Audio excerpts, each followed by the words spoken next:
Is this the end of the consultancy business model as we know it? McKinsey has reportedly fired 10% of its workforce in the last 18 months, blaming AI as a disruptor to the consultancy business model. We've seen big tech with a lot of firing, and also now the pursuit of middle managers as they get rid of middle managers in big tech. Google has reportedly settled its racial bias lawsuit that was brought in March 2022. And Workday, the HR software, has been faced with a class action lawsuit based on AI algorithms of recruiting biases. Klarna, the buy now pay later platform, has run into a bit of trouble, and it has been reported in the UK that HMRC are planning further raids, financial raids, further tax raids on our savings account. We also talk about the Diddy trial. This is the third week into the Diddy trial. Haven't covered it here on the Toy Talks podcast. We will be getting into it and so much more. My name is Toya Washington and you are locked into the Toy Talks podcast. Toya Talks. Council estate to corporate space. First gen Nigerian setting the pace. From Goldman Sachs to PwC. Building legacies for all to see. This lecture couldn't stop this flow. Law degree, just watch me grow. Masters of the game we show. Every sister how to own their throne. TOIA, let me show you how to navigate and elevate, that's what we do. Black queen, energy growing. She's back. She is a fairy. She was a fairy. She is a fairy with a toddler who's got an attitude, who has a tantrum, who keeps me up at night, who's really tired. I'm really tired. I'm a working mom, a career mom. I'm a boss babe. I'm a fairy. I'm a fairy. Hi, everyone. How are you all doing? Welcome to the Toy Talks podcast. If you're new here, lock in, sit tight, and then you've got homework. Because we have previous episodes that you just need to get acquainted to, because when you're new here you come with all your questions and the answers are all in the previous podcast, believe me. And also I'm going to caveat that by also saying to my new listeners, I'm dyslexic, undiagnosed ADHD. We rolling, we driving, we going. You see me when you see me, but when you see me you're gonna learn something, you're gonna laugh, you're gonna have fun and all that. Okay, anyway, how are you all doing? I hope you're all doing well. What can I tell y'all? First of all, before we get into the meat, potatoes, and the bread and the butter of it all, right? I need to put you guys on game, because those of you who are not on my Instagram are lacking. You're lacking on a bicycle, because that's where I am on there quite regularly. And I like the fact that the stories are 24 hours. And I feel like if you know anything about me, that's my jam. Okay, 24 hours, say how I feel, boom, disappear. I like that. And my page is private. So all those people that are trying to add me and you've got burner accounts, no pictures, no nothing, I'm not accepting your follow, because ain't no one trying to be trolled by a burner account. Okay, we peaceful over here on Instagram. I'm just letting y'all know. Anyway, I recently went to Paris, right? And I need to put y'all on, because all of us, some of us, because I have international listeners and they have asked me to acknowledge them. I acknowledge y'all, because let's really be honest, we're a collective. Whether we are in the States, we are in Australia, South Africa, Nigeria, Kenya, Zimbabwe, Tanzania, South America, UK, we all locked in here. Okay, we go together real bad. Anyway, so I went to Paris recently. The cost of living crisis in the UK is mad. I'm talking anything from egg and bread to flipping skincare. And I am a skincare queen. I love skincare. It makes me happy. My skincare routine brings me joy. So I went to Paris purely on the skincare thing. And then there was a couple of other things I wanted to do out there as well. I've been to Paris before, but this was about going to the Paris pharmacies. Now, whatever you understand a pharmacy to be in the UK is not what it is in Europe. Pharmacies are big boy places. Like, I'm talking, like, I don't know, because some people have said it's a cross between Sephora and Boots. And I think that you're downplaying the greatness of what a pharmacy is in Europe. I've been to a couple of pharmacies in Belgium. I'll be going to a Belgian pharmacy in July. So, I'll be doing, like, what do you call it? not an unboxing. What do y'all want me to do? Like, is it an unboxing? You guys love it on Instagram when I talk about all the stuff I've bought. But I digress.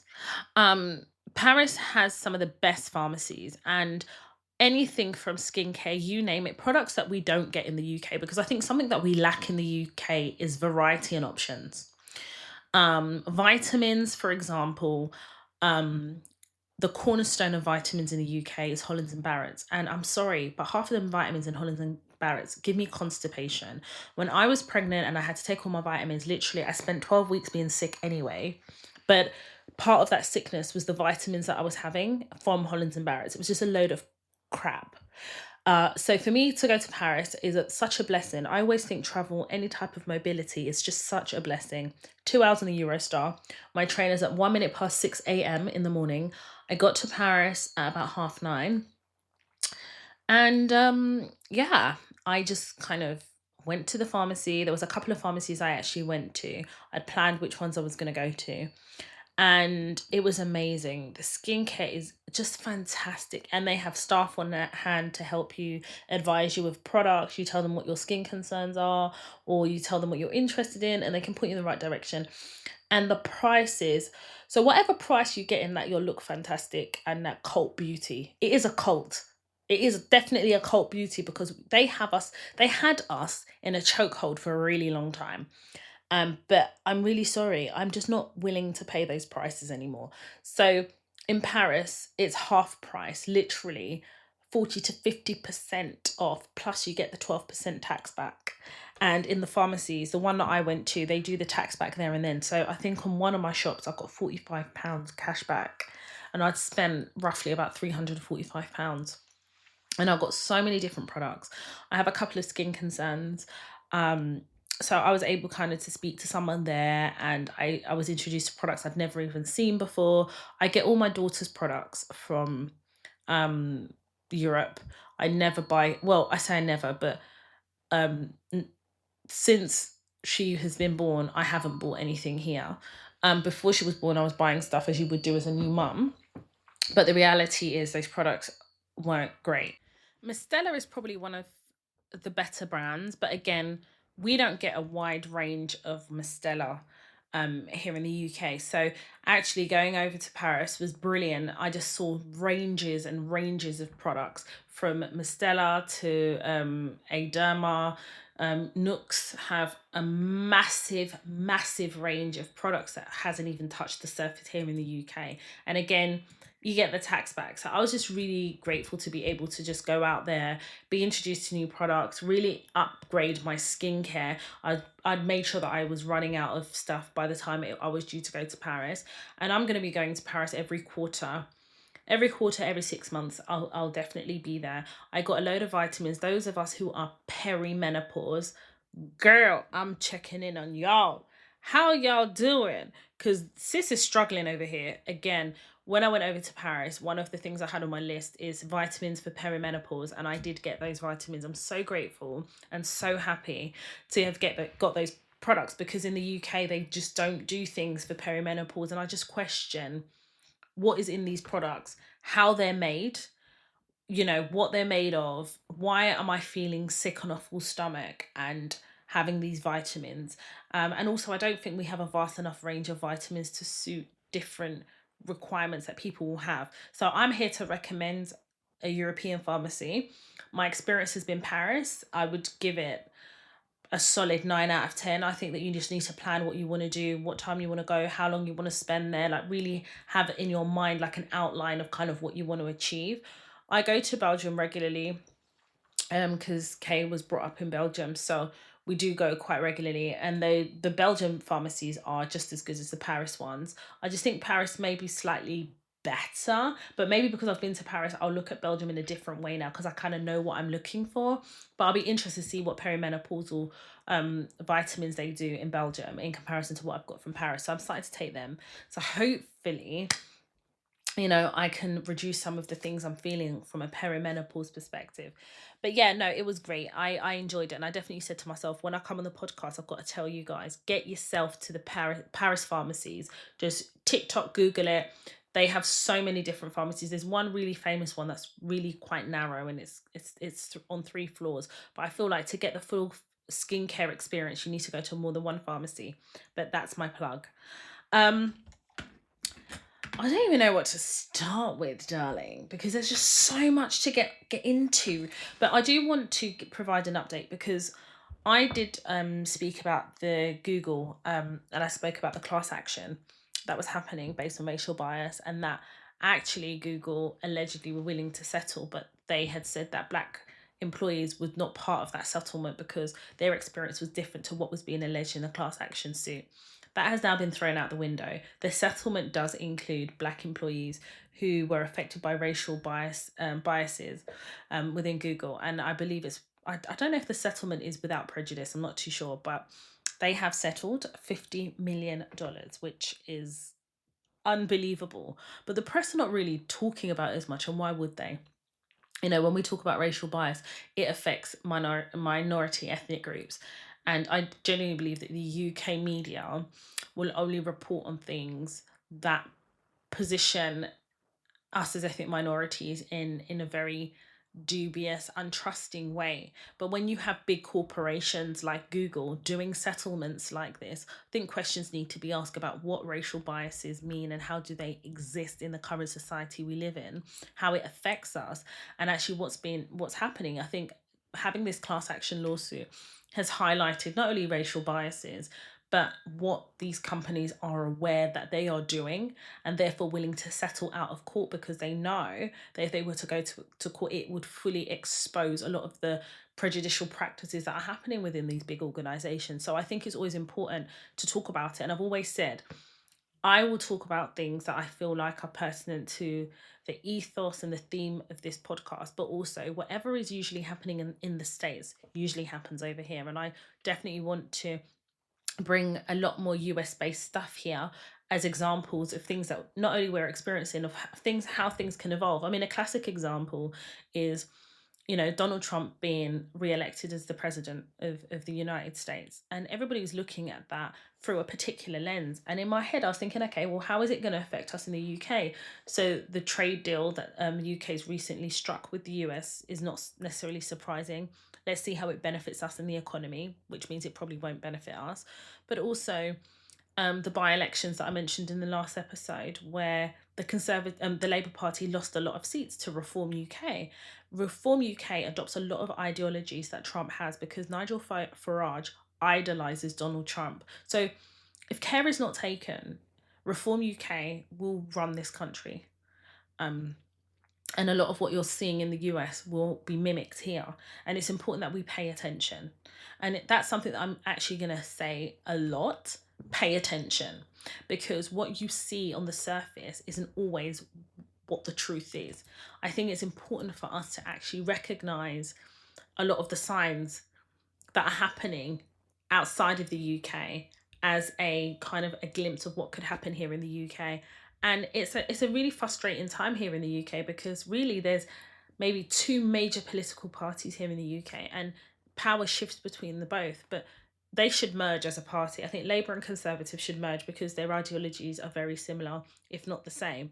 But we need like a working class party. We need a party that represents the middle class, the working class, because what I'm seeing in society at the moment is the erasure of the working class and just a 2-tier system of rich and poor. And whether we want to admit it or not, there is a class system here in the UK. It's the rich, it's the middle class, and it's the poor.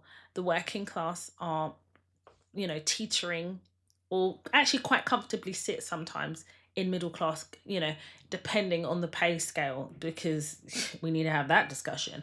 But it's important that I bring that up because I don't think people realise how dangerous Reform UK would be to this country. And what you're seeing in America will be mimicked here, so pay attention.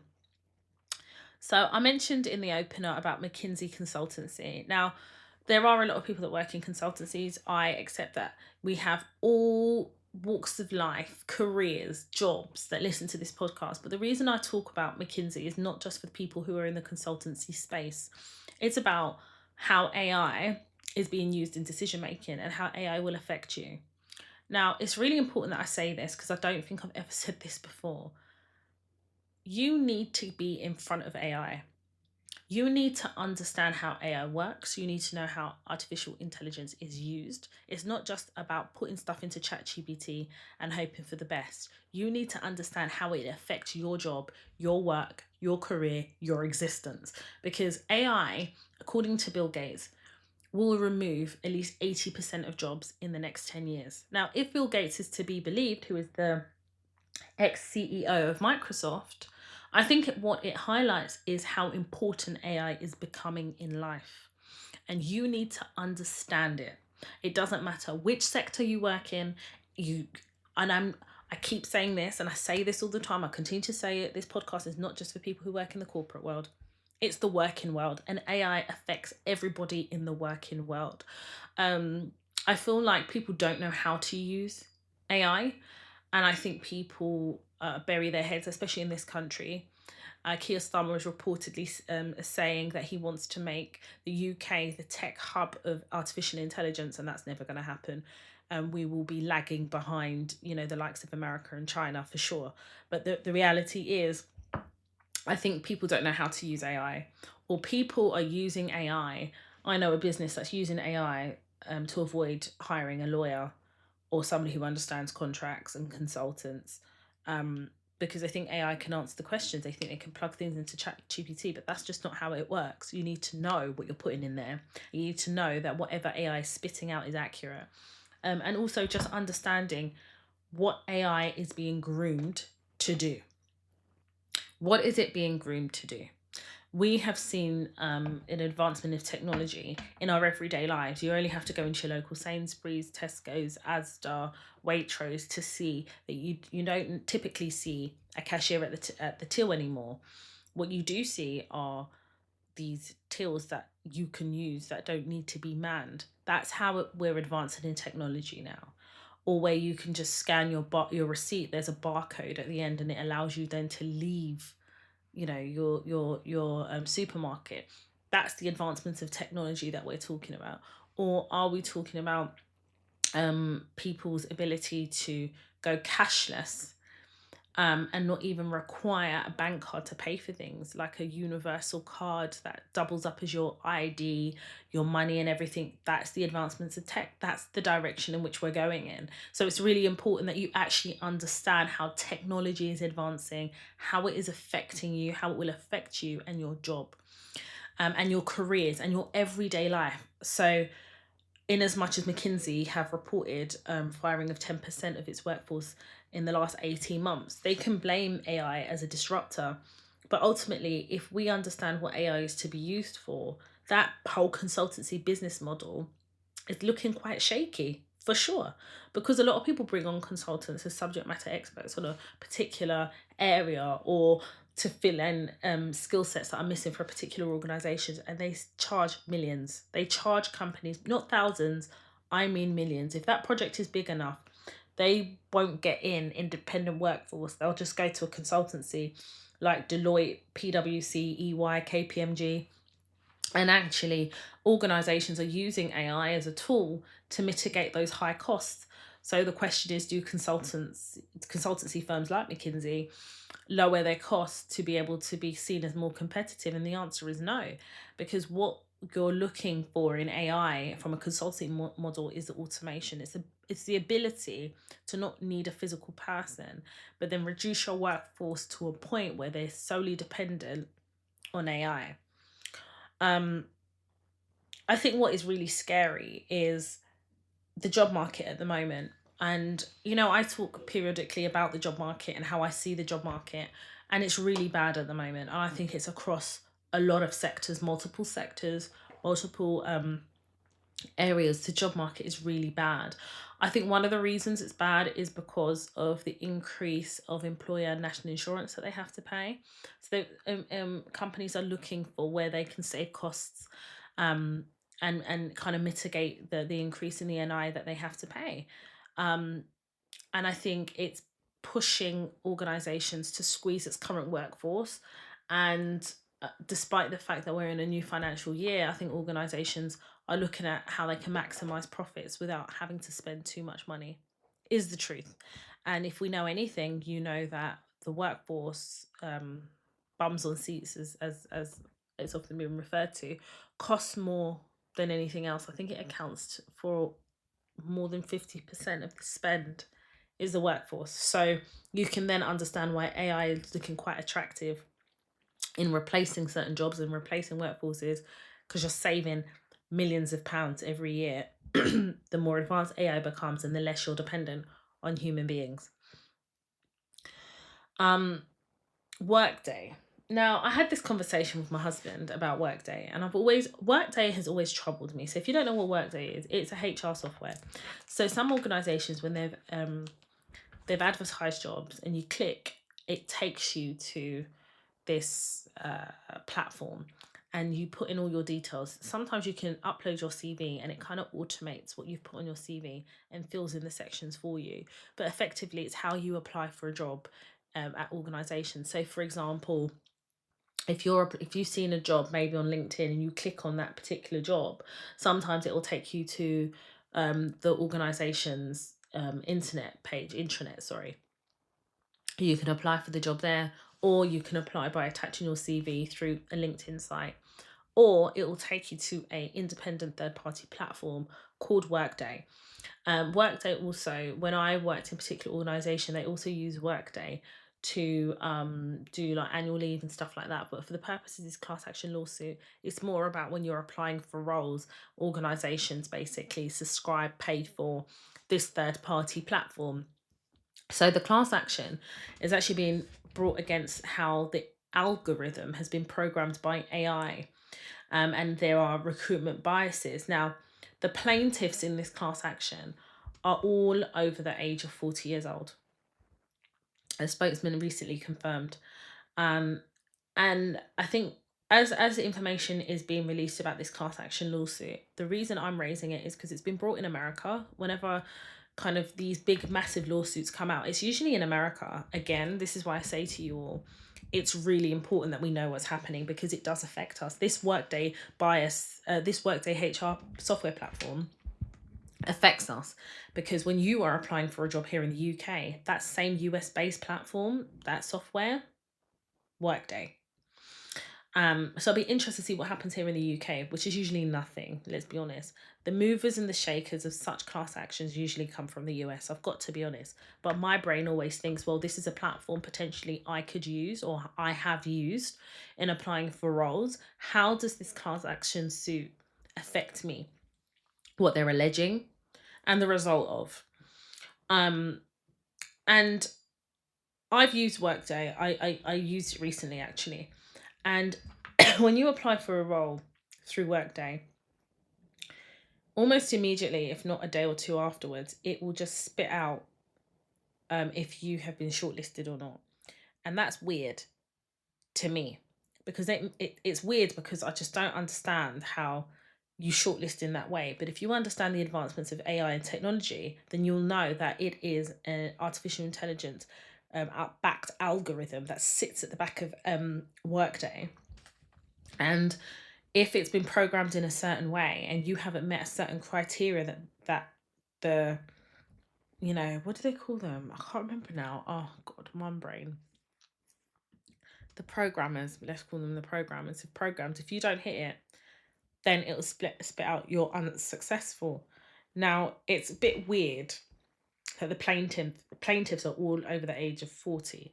So when you're talking about recruitment biases, age has to be one of them.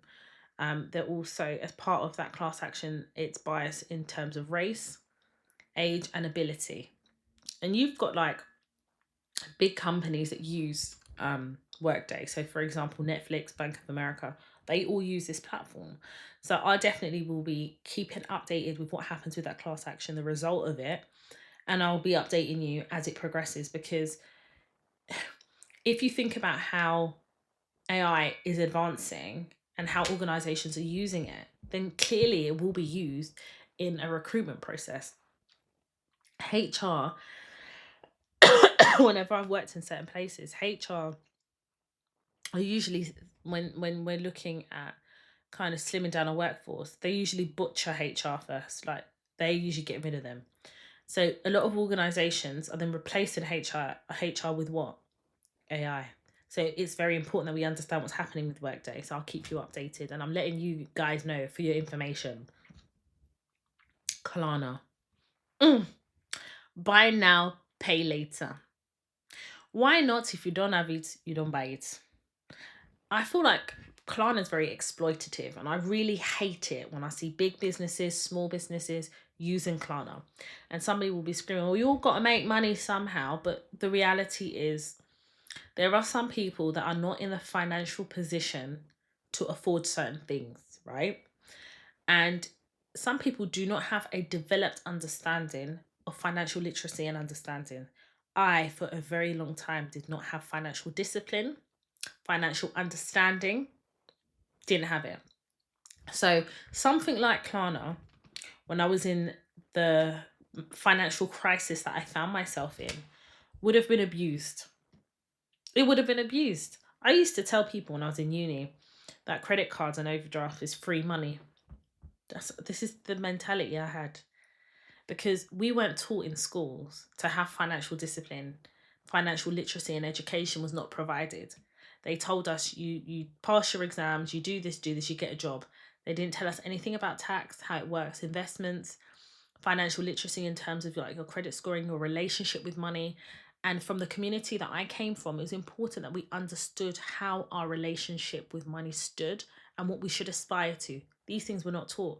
So if you know we're in a cost of living crisis and we have, as a country, financial concerns, you know success here in the UK is capped at £100,000. And you also know that we're in a situation financially where people are struggling. Klarna is the devil's work. Sorry, it is. It's the devil's work. And every time I see, especially a small business offer Klarna, I just think to myself, whilst I understand like the lack of ethics in business, I do think to myself, how does Klarna survive? How? Because if you can't afford something and you have to use Klarna, you still can't afford it, whether you can pay it back in small portions or in a confined period of time, you still can't afford it. And I think we use that mentality to say, if I need to borrow it, I can't afford it, then Klarna as a platform becomes problematic. Now, people will say, well, what's the difference between Klarna and a bank? And I'll tell you what the difference is. The bank uses rigor. It uses rigor. It uses information on an in-depth level to see how, like, what you can financially afford. Yeah. Then on top of that, I find that with banks, and don't get me wrong, I think banks also belong to a subsection of the devil. But, you know, banks are different. I feel like the scrutiny with banks is a bit more in-depth and a bit more responsible than a platform like Klarna. When I was growing up, it was GE Bank? Store cards. I was a mad one for a store card. Topshop. Jesus, Lord have mercy. I worked for Topshop for a while when I was during my retail days. And literally, I was working to pay off my store card. So is it GE Capital, GE Bank, or whatever they were called, is the equivalent of Klarna, honestly. The interest rate is astronomical, as is with Klarna. But the problem that Klarna are going through is, it's been reported that they're bankrupt. I don't think they're bankrupt. They have basically, as part of this whole AI and technology, replaced humans with bots, AI bots. But the problem with these AI bots is they can't deal with like customer queries or deal with customers who are facing like financial difficulty and need to like figure out payment plans. So what's happening is you're calling them up, trying to tell them, listen, I can't afford this. Can we lower the payments? Can we work like, can I pay in longer installments? But unfortunately, the bots are not programmed to be able to deal with individual financial concerns that people are approaching Klarna with who have borrowed money. So what that has meant is now Klarna has basically built up a debt of $136 million in debt, and they're in financial trouble because effectively the people that they're giving this money to are unable to pay it back and can't even pay it back within the time frame provided, which tells me the rigor around this buy now, pay later is very soft, and it has to be soft for it to survive. But ultimately, it only works if people pay the money back. But people can't pay the money back. And I'm not going to lie to you. In this current climate, this financial economy and climate, the aim ain't going to be to pay you back when they need to pay a water bill. The aim is not going to be to pay you back when they need to put petrol in their car. And the way this country is taxing. You switch your engine on, you're paying. Bruv, you're paying. Go into first gear, it's a wrap. Even if you have automatic, go into drive. You are paying something. Congestion charge is being increased from £15 to £18. It fucking pissed me off. It pissed me off. And I'll tell you why. Just make it £20 and stop this bullshit. I feel like if they don't make it a whole number, it's a psychological thing. When they don't make it a whole number, it doesn't mean that it doesn't feel like the increase is that much. But from £15 to £18 is a lot of money. But if for everything they charge us for, and for every increase, the personal tax allowance still stays at £12,570. This is the madness that I don't understand. Every April, if my water bill's gone up, my gas and electricity's gone up, transport is gone up, so using the trains and the buses, that's gone up. Congestion charge, Silvertown Tunnel, Blackwall Tunnel, Dartford Tunnel, Rotherhithe Tunnel. Yeah, I'll pay for Rotherhithe. Rotherhithe needs an upgrade, honey, because somebody needs to pay for that. They take the money from Blackwall Tunnel, and Rotherhithe Tunnel needs to be sorted out. That tunnel is mad. But I digress. But the point is, everything around us is becoming more and more expensive. At least twice a year, some of the major things we pay for increase in prices, but your salaries are not increasing. Your personal tax allowance isn't increasing. The financial cap on 100k, that's not increasing. And what that does is it erodes what we see in terms of rich, middle class and poor.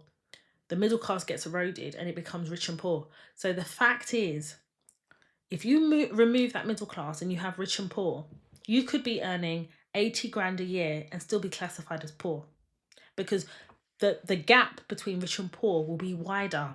And this is what I don't think people are understanding.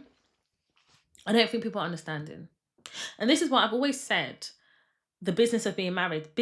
Marriage is a business as well as it is love and romance, and the evolution of one's love is also business, because let's really be real. I'm not going to lie to you. I earn very well. I do. But by the time I pay all my bills, everything, my financial commitments, we have a daughter that's in nursery, we have a mortgage, we have other things that we pay for. Honestly, by the time I pay for everything, I am shocked. I'm actually shocked with what's left. I can't lie. I look at it and I'm like, fucking hell. And the worst part of it is they don't teach you about financial investment in school. So you're learning it on the job of being an adult. Do you know how mad that is? I'm still on the job of learning about investments still now. And whilst one is in a continuous state of learning, the reality is there's a lot of financial decisions I would have made that would have bettered my life now that I'm 40. But I've had to kind of like learn on the job. Do you know what I mean? And don't get it twisted. For those of you who are new here, maybe don't know, or maybe you've listened to it once, those financial literacy podcast episodes, you need to go and listen to them. I live by it. I swear by it. I talk on it. I stand on it. You have to have a developed relationship with money. You have to be honest with what your relationship is with money first and foremost. You have to be clear about what your objective is, because we're living in a country that does not benefit from you having good credit. This country doesn't benefit from that. They need you to be dependent on them. They need you working. They need you working until you're dead. That's what this country wants. This is how this country wants to operate. It hates us. This country hates its citizens because they don't want us to rest. The retirement age continues to increase. I'm telling you, by the time I'm 50, the retirement age will be about 80. It wouldn't surprise me whatsoever. It needs to increase to basically withhold and withstand the economy. So when you have companies like Klarna saying they're in financial trouble, experiencing financial distress, it becomes really concerning on a macro level when you think about what is it that Klarna does. in terms of what rigor do they do before they give a buy now, pay later situation to somebody. It's dangerous. It's dangerous. And if the mentality I had back in the day, this buy now, pay later, I would have abused it. I would have whipped it like fried rice. I'm telling you, I would have maxed it out. I would have run my race. Because with me, I was fearless. Bailiff, it's me that got up in the door, innit? No, no, sir, not me. But it's not a healthy way to live. It's not healthy because you're always going to be worrying about who's knocking on the door. Is it a parcel or is it a bailiff? And equally, I recognise that, yes, there's been an increase to minimum wage, but an increase to minimum wage and increasing the cost of living means that it cancels itself out. This is what I don't think people understand. Like, if everything around you is increasing and then you get pay rise, you still ain't taking home more money. One of my friends, she got a pay rise recently, and obviously now she's taxed more, and she says, Toya, I'm getting less in my pay since my pay rise. That's what she said to me. All you lot talking about salary sacrifice, because I see it all over TikTok, it's so annoying. And I'll tell you why. You get to a financial position where salary sacrifice doesn't make any sense anymore. There's a certain bracket over 100k that you make, that sacrifice won't make sense anymore. Honestly, to that the salary sacrifice that you're looking to make won't make any sense anymore. You'd have to stick at the bare minimum that you need to sacrifice and then put your fanny to the wind. I'm serious. Because it just gets to a point where you're like, all right, I'll make a salary sacrifice, can keep increasing this sacrifice. And then it gets to a point you're like, oh, you're not taking home enough. Can you see the problem? We're living in a failed system. And I think the sooner we are open to having that real conversation, the sooner that we start thinking about what our plans are. That's the truth. This is a failed system. Listen, when a white man who tells us to go back home, when a white man who says this is his country is saying, this is a broken system, when a white man is saying the tax here is mad, then you and I, as ethnic minorities, we know it's really bad. We know it's really what's bad. To the extent that I read an article the other day, and it basically said organisations do not offer salaries of over 100k, for example, 106,000. Don't offer that. You're better off offering a potential candidate 95,000 plus an electric car.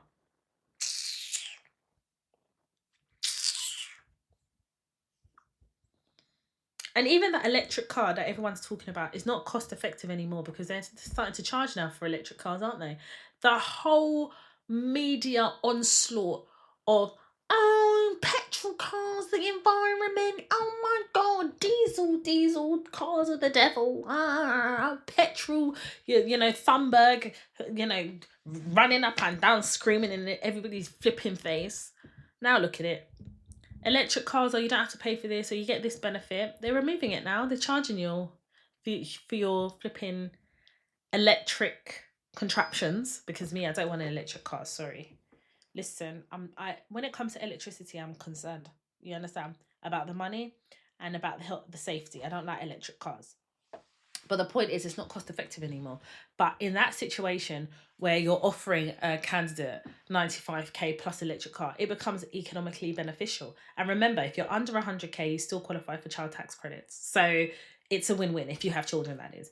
But it's just becoming a problem. And a lot of people are like, oh, okay, we need to leave the UK. But you've got places like Spain, which again was like financially more viable for a lot of people. Spain are now introducing 100% tax on properties. So if your house that you're buying in Spain is 40,000, you'll pay tax of 100%. So 40,000. So effectively, if you're looking to buy a house in Spain, you need to have twice the amount to pay for the tax. So 80,000 on deck. And if your house is 80,000, the tax is 80,000. So you need to have 160,000. Oh, yeah, 160,000 on deck. Look at my dyslexia, looking to disgrace me. Hey, I can count, please. So yeah, it's just one of them things. I think it's an honest conversation you have to have with yourself, because I was explaining this on my Instagram. You know, you have to stay sharp. We just spoke about AI and the advancement of technology. You've got to stay sharp, because if you know that the retirement age is increasing, right? That means you're going to be working for longer. So that means you have to stay abreast of what is cutting edge technology, how your role is evolving, how it's adapting to technology and AI. You've got to stay sharp. You've got to be a sharp subject matter expert. You have to understand how things are evolving, and you've got to keep your fanny to the wind. You've got to. Your fanny's got to be to the wind, babes. Because I'm telling you, you blink, you're out of a job. Blink, you're gone. So you need to know what you're doing. And if you are still on this whole trope of your manager, Dan tell you your manager is not the architect of your career. Dan told you in a podcast a couple of years ago, go listen to that podcast. I've been telling you all the time. Because the way things are going, number one, I never really believed retirement existed, but at least we was in control of what that existed like to us. But retirement can't exist if the retirement age continues to increase. And the average lifespan in the UK is, I think it's like, was it 80? 85, I can't remember. But just let's say, hypothetically, the average lifespan is 80 years old. And then they increase the retirement age to 80. Are you going to retire? No. So they're going to work you till you're dead. Do you understand the point I am trying to make to you? You are the architect of your career. Please build. Continue building. Whether you are starting your career, in the throes of your career, you have to be in a continuous state of learning and growth. Every opportunity needs to be a launch pad to your next. When you're setting those objectives, listen, I'm just allowing this cycle to continue, and then you and I are going to get chatting, okay? We're going to be talking. So just on that whole theme, HMRC. So allegedly and apparently, HMRC are soon going to be introducing quarterly self-assessments. So I'm not just talking about people who are contractors. I'm talking about everyday people like you and I. And the reason I'm talking about everyday people like you and I are those of us who have savings accounts that earn interest on a savings account. Because why else would you have a savings account if you couldn't earn interest on it? Now, HMRC are basically saying that interest is considered as additional income that you have to pay tax on. So what they're planning to do, HMRC, is they've made an agreement, allegedly, with some of the major high street banks, Barclays, NatWest, Santander, Lloyds, to report on all its customers who have savings accounts, specifically high interest savings accounts, or just interest savings accounts. They'll be writing to you to say, you didn't do self-assessment. You've been earning an amount on your savings. By the way, we know how much is in your savings. It has been reported by the bank that this is how much interest you've earned. And now you need to pay tax on that interest. So either we're going to take a percentage of your savings account, a percentage of the funds in your savings accounts to pay for the interest that you haven't accounted for and notified us of, and we'll continue to take that money, and you have to file self-assessment. Do you know how mad and wild that is? Your savings account, the money in that savings account, you've already paid tax on it, by the way. But because you get interest, which would be like a benefit of having a savings account, now you have to do self-assessment on the tax, and potentially there will be raids from HMRC where they'll be writing to you, saying to you, you have X amount in your savings account. This is how much interest we're taking it out from your savings. So nothing's safe. Do we resort to keeping money underneath a shoebox underneath the bed? Because I don't know. Because if the house, something happens, money they gone. So this is just mad. This is the country we live in. It's feeling like a financial police state. That's how it feels, personally, to me. Do you know how hard I have worked, and many of us have worked, to develop a good, reasonable relationship with money that makes sense? Do you know how hard? My credit score, let me tell you. My credit score used to be 100. Yeah. And then it went down further. Let me just cover my bum and not tell you what it went down to. My credit at the moment is 950. I'm 40 years old. Had I understood finances and fully understand the implications of making financial decisions, had developed a healthy relationship with money, I would have managed my credit properly. Do you understand? Now some people say, well, at least you've got a good credit now. Yes, but at what cost? Because it costs me a lot. I owed a lot of money. Luckily, I knew how to get things written off. Limitation, time limits and stuff. I know all of that stuff. But the reality is, even before I could do all of that, there were things I had to actually pay. Like that time had not elapsed. I had to pay. And it stopped me from being able to do certain things. Do you understand? And I'm having to explain certain things, and I was being charged a higher interest to have a credit card and stuff. It was kind of crazy. I paid out a lot of money to be able to clean up my credit, that I could have been enjoying the fruits of, number one, that money, but actually understanding how to use credit positively, because it's a positive way to use credit. But Klarna isn't it. I just tell you that now. But the point is, we're living in a society that doesn't want us to be great. They don't want us to have any money. They want us to be poor so that we can continue to work till we're dead. They want us to continue to build this economy until we're dead.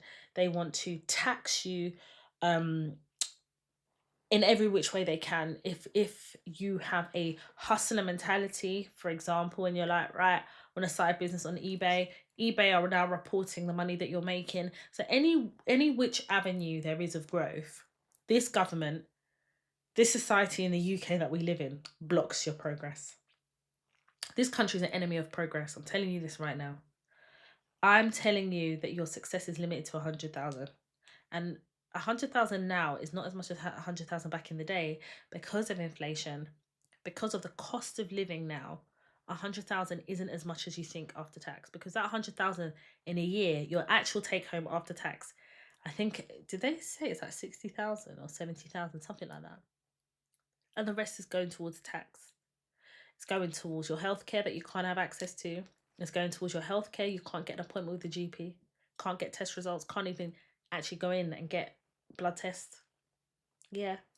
It's going towards, you know, adult social care, but God forbid you need to rely on adult social care services. It's crazy. If you're paying taxes and benefiting from what you're paying taxes in, then you could stomach it. But everything is increasing, but your personal tax allowance and your salaries. Crazy.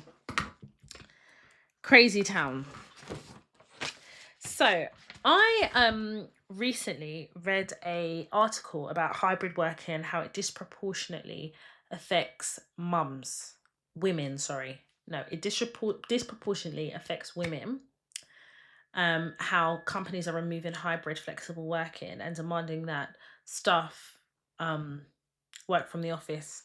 Now, I fully understand that primary caregivers are not always the women. Sometimes you have men who are the primary caregivers, but for the purposes of the article that was written in Glamour, it's from the lens of the primary caregiver being the mum. Now, I'm a mum. I'm married to my husband. He's a very good father, but I am the primary caregiver. So the sacrifices made by primary caregiver is time. Now people say, oh, but is it a sacrifice? Well, it is, because it's still the time to be able to provide that primary care. So we're talking about, from my perspective as a career mum, dropping off my child, picking her up, taking her to her appointments. It's also about the childcare that both me and Kay pay for. If you remove flexible working, what happens in terms of your career trajectory? It depletes, doesn't it? Because you'll take time off if your child is ill. Now, my daughter's in nursery, and anyone knows of the children in nursery age, every other week your child has some type of virus. And at any one time it can happen. Your child could leave in the morning. You could drop your child off in the morning, and 2-3 hours later your child has a fever. You're in the hospital for a day or two. Like, it's crazy town, but that's how it goes.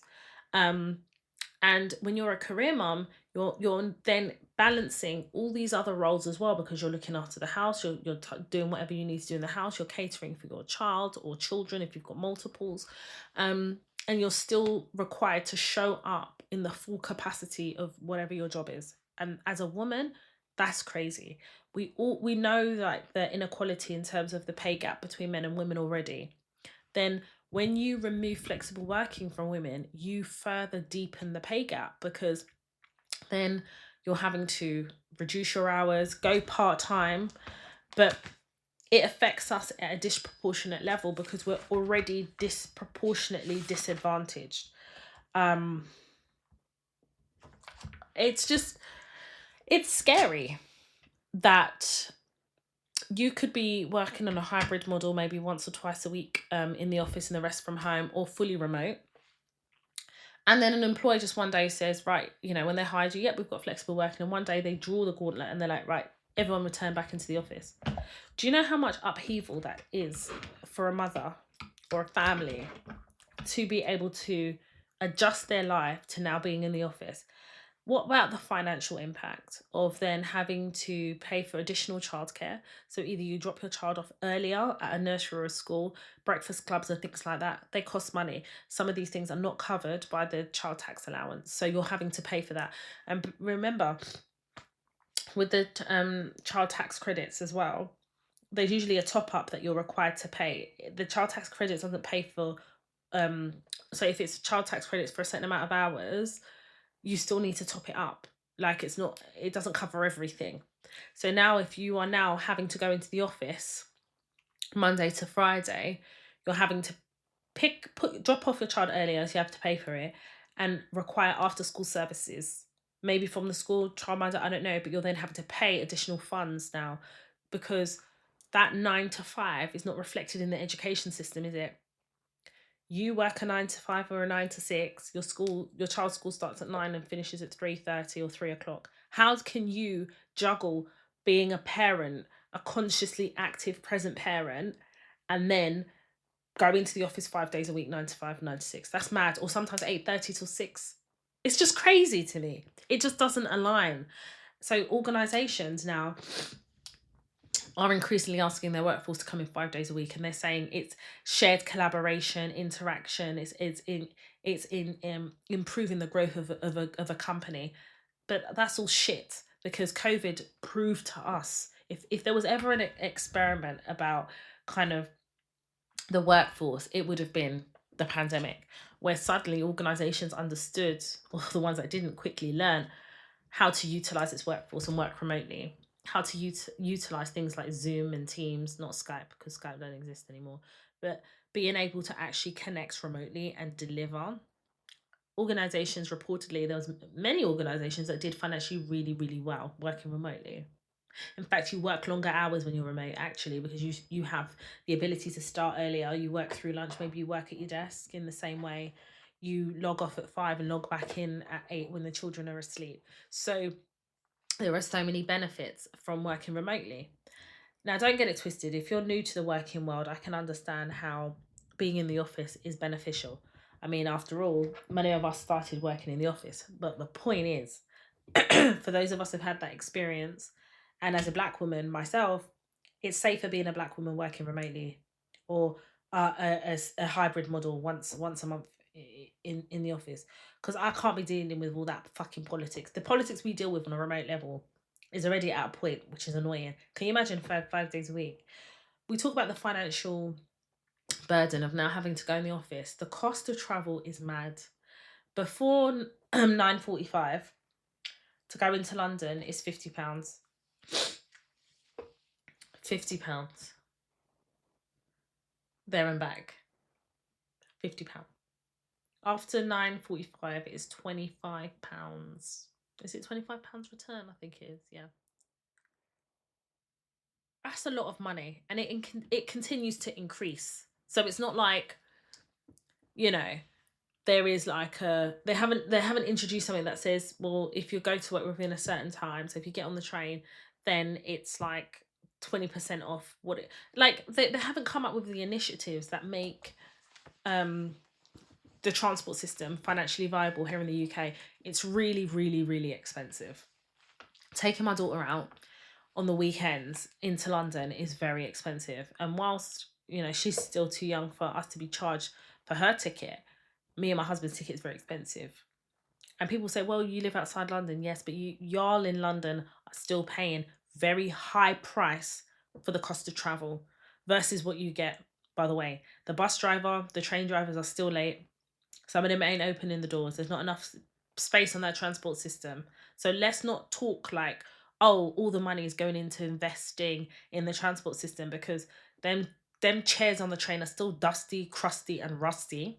Yeah, there's not enough space. So you're now having to spend more money on water, on your water bill, to wash at least 3 times a day because you're having to deal with the dirty odors on the train.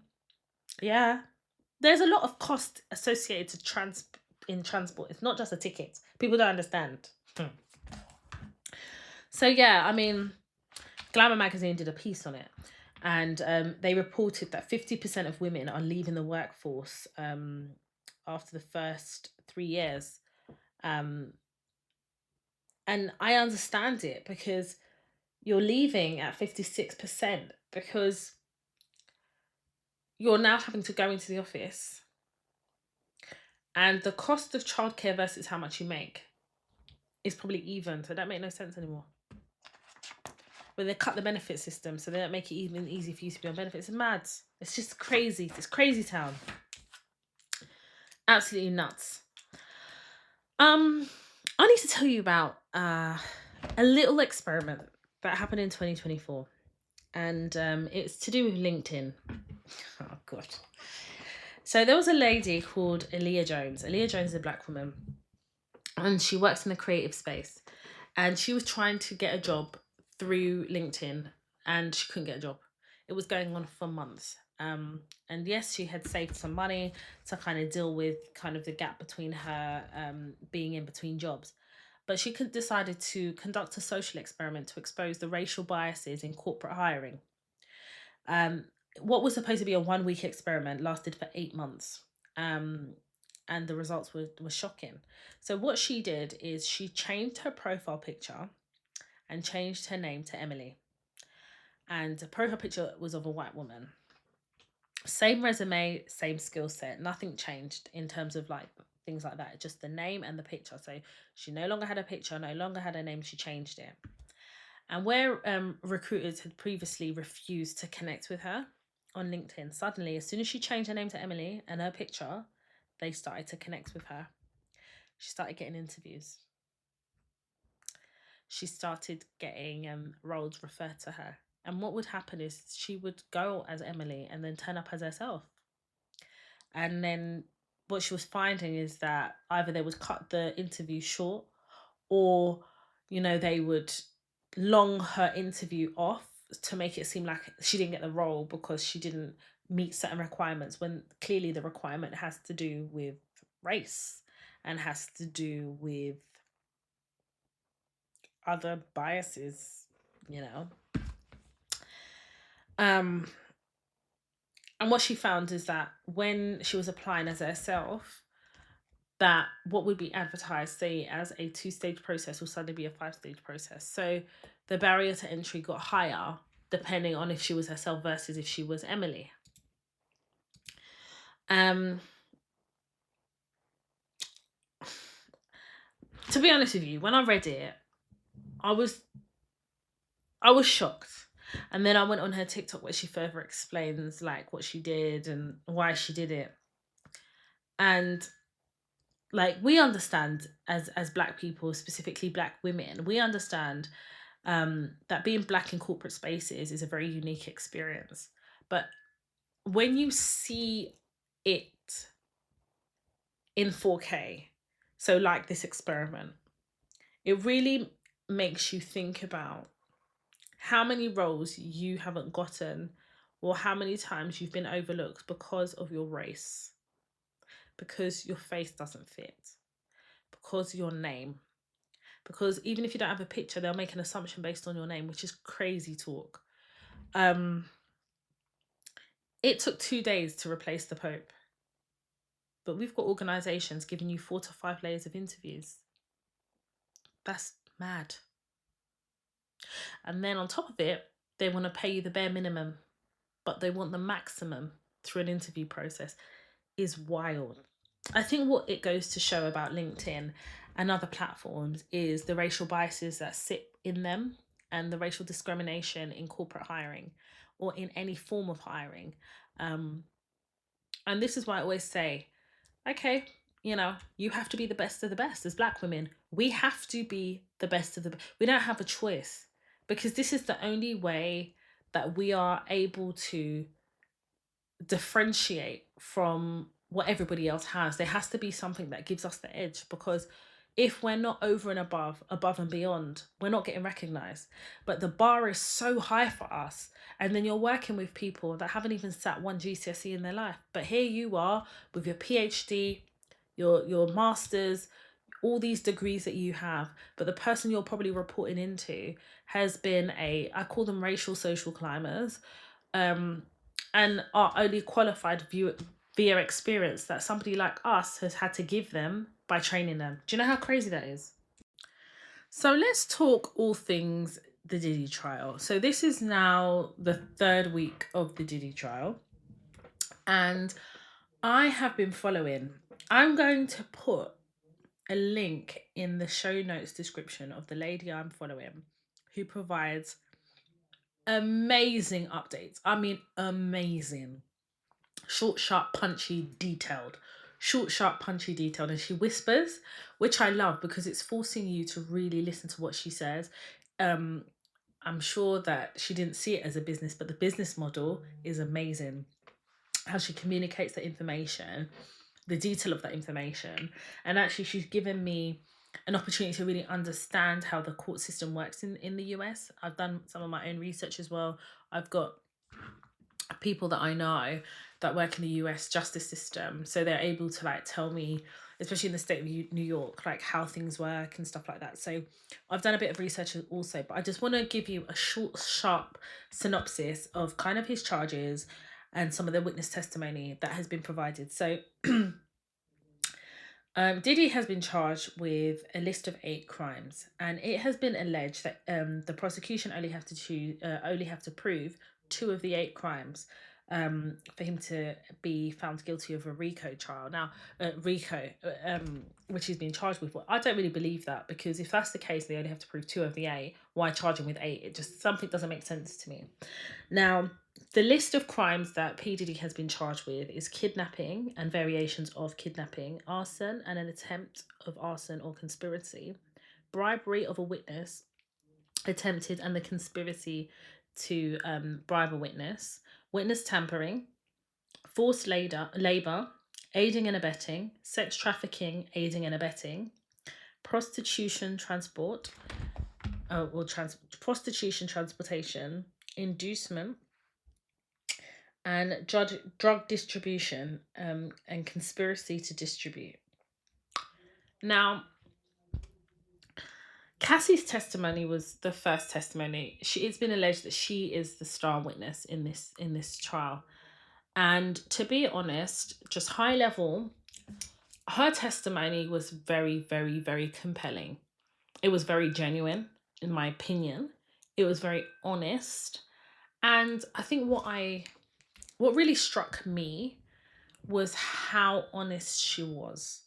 The rawness of her honesty. Her husband, the father of her children, is sitting there in the gallery. He's hearing every nut and bolt, probably not for the first time, but he's hearing it in a public setting. And she went into detail. Her cross-examination was unbelievable. In terms of her honesty. That, when I say unbelievable, as in their approach to it was unbelievable. But for me, Cassie makes a reliable, compelling witness. Reliable, compelling. She's honest in her answers. She's vulnerable in her answers.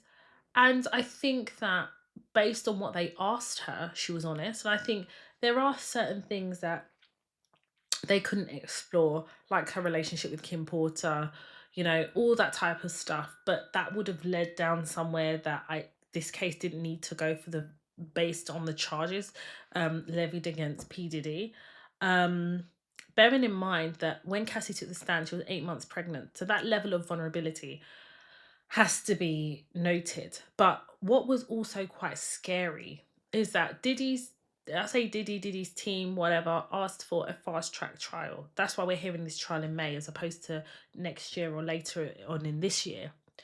And when they came to learn, allegedly, when they came to learn that Cassie was 8 months pregnant when she would testify, they tried to have the trial delayed, right? So they didn't even want the trial to be heard at the date that was given. And the judge said, no, you asked for a fast track. This is fast track. Take the witnesses as you find them. And clearly he wanted a delay in the trial because the visual impact of seeing Cassie pregnant and the testimony that she would have to give, like whether you want to admit it or not, that would be quite compelling. That would be quite emotional to see. And also the emotional turmoil of what she has gone through would be testified on oath on the stand. And the visual representation of her being pregnant is in Diddy's case probably doesn't play to whatever narrative that he's hoping to push. But the judge was like, no, take the witnesses as you find them. This trial is going ahead. Another testimony that was compelling was Cassie's mum. And Cassie's mum, she asked questions about what she knows of what happened between her daughter, Cassie, and her name is Cassie Fine, not Ventura. Remember, Cassie's now married to Alex Fine, who used to be P. Diddy's personal trainer. And Cassie's mum spoke about how Diddy had contacted her after Diddy and Cassie had broken up and said, you need to pay me £20,000 for all the money I've invested in Cassie. She's like now gone off. She started another relationship. She's going doing her thing. But if you do not pay me this £20,000, I'm going to release some of the footage that I have of your daughter. And her mum allegedly used her home as surety, either used it as surety or released the equity to raise that 20,000. Within 2 or 3 days, Diddy sent the money back to her. That's called extortion. That's extortion. So those of you who are confused about how the prosecution are building their case, they have to set the scene. And it's very interesting how Diddy's team, his entourage, are part of the RICO case. It's how he used his power to dominate, to be able to traffic, to be able to conspire, to now be filed with RICO charges. It's about the blackmail of it all, the recordings. It's the Cassie feeling like she couldn't say no and walk away from the freak-offs. The dominance and how he would manipulate and threaten her, the abuse and how he would abuse her, and that would control her decision making. It's the sustained and consistent abuse. And I apologize if I haven't said trigger warning at the beginning of this, but I will put a trigger warning in the show notes. I have to remember to do that actually. It's about Cassie talks about in her testimony about catching UTIs and all other things, a manner of things that she caught, being forced to participate in these freak-offs during her menstrual cycle. This is what we're talking about when we talk about Diddy and the dominance and some of these charges that have been levied against him. It's how he was able to create this criminal enterprise and abuse his position. It's not just about the domestic violence. The domestic violence plays a role in terms of coercive control and the ability that he then had through the domestic violence to control, to extort, to intimidate, to threaten, to get what he wanted. Kid Cudi took the stand, and Kid Cudi, to be honest, I don't know what he gave to the testimony. Like for me, it was like I don't think he added any value, in my opinion. The worst witness was Dawn Richards, she was the worst witness, because one can say, because of what she experienced, she's remembering things in quite a distorted way.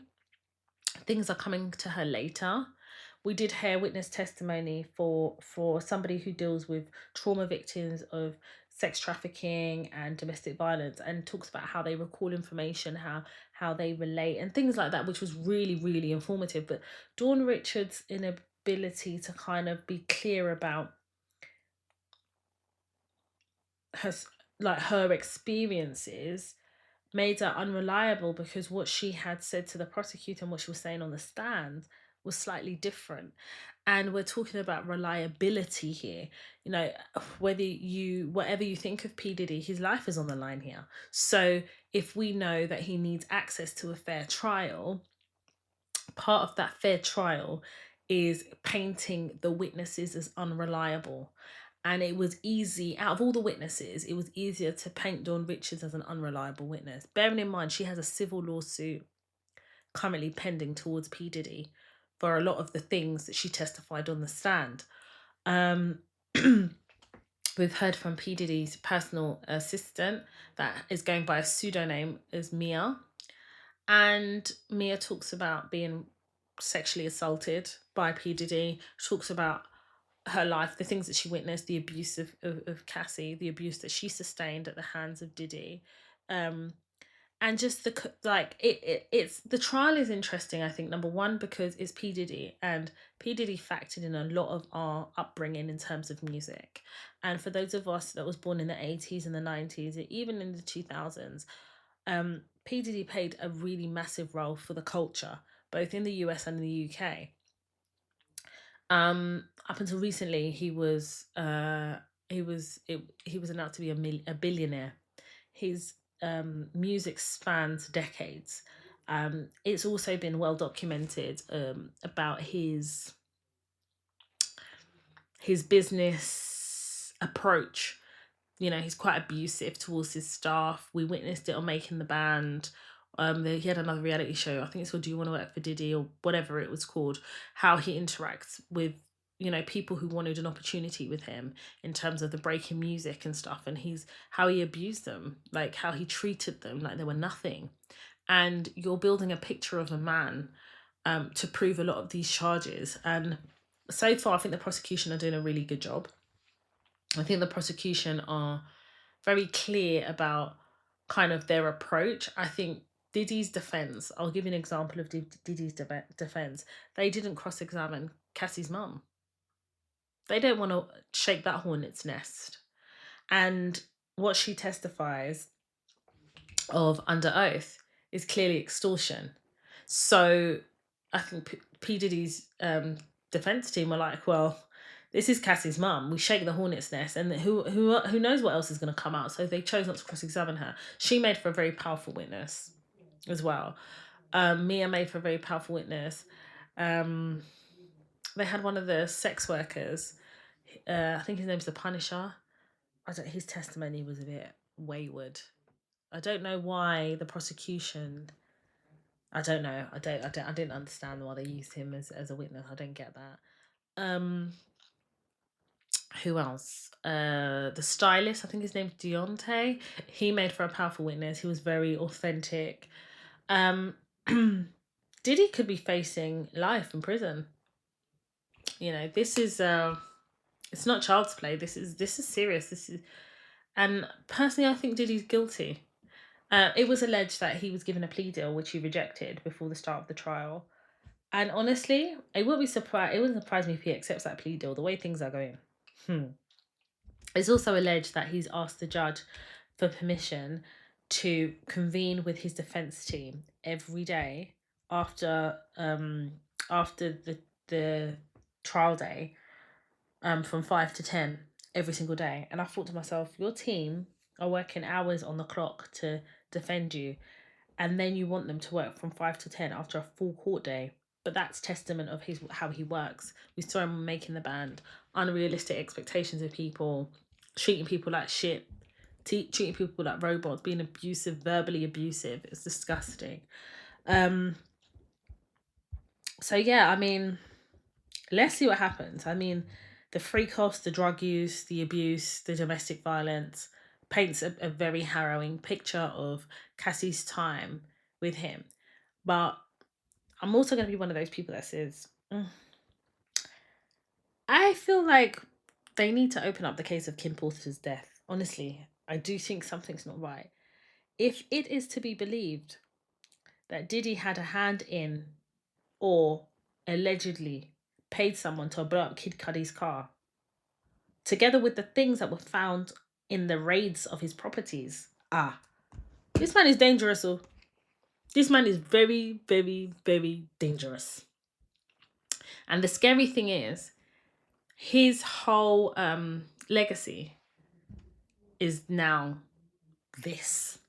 It's how he's used music, how he's abused his position as a mogul. We have another 5 weeks of the Diddy trial.